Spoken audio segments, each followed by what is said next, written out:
Derisa pushteti dhe opozita maqedonase debatojnë për ndryshimet e kodit penal, shumica e deputetëve të partive shqiptare nuk dorëzuan amendamente. Në seancën e sotme të Komisionit për Sistem Politik dhe Marrëdhënie ndërmjet komuniteteve, u shqyrtuan 13 amendamentet e dorëzuara nga opozita maqedonase.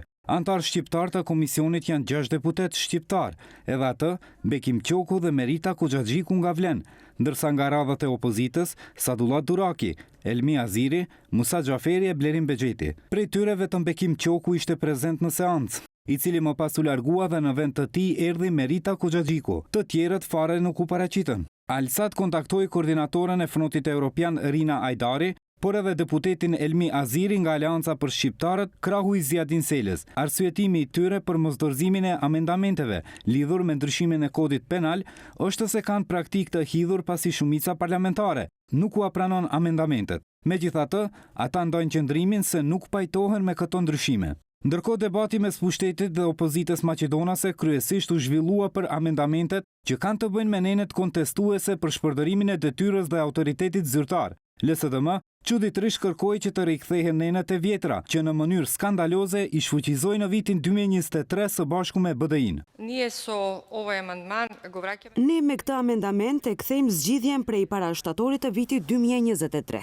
E dëgjuam opinionin e ekspertëve, e pat se para se gjithash kishte dyshim të qartë në nenin 5, ku kthehen furnizimet publike, por ju edhe financa tjera si që janë buxheti dhe mjetet financiare dhe europiane, dhe për atë vlerësoj se për këtë moment është korekte ta kthejmë zgjidhjen e vjetër. Nga ana tjetër, deputetja Monika Zajkova kërkoi që të mos kufizohet neni për shpërdorim me parat publike.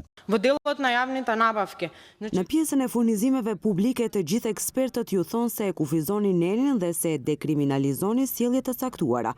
Pra, nuk janë këto dy sjellje që janë të përfshira në nen, për ato ndëshkohet e lidhur me furnizimet publike. Ku është favorizimi i tenderëve, ku është kurdisja e specifikimeve teknike, zgjedhja e ofertuesit, ku janë fondet publike dhe mjetet tjera të shtetit. Shumica parlamentare, 12 nga 13 amendamente i hodhi poshtë, ndërsa kritikat e opozitës, deputeti VMRO DPMNE Bojan Stojanovski i cilësoi si nevojë për teatr. Ja si razmjeram potrebat edhe prave me teatr.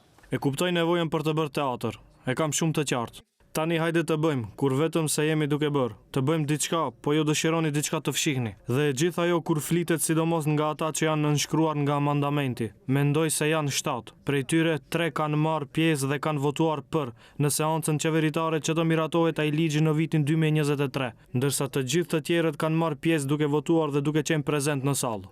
Mes debatit LSDM VMRO, e Majta shprehet që edhe këto ndryshime nuk do të sjellin përgjegjësi.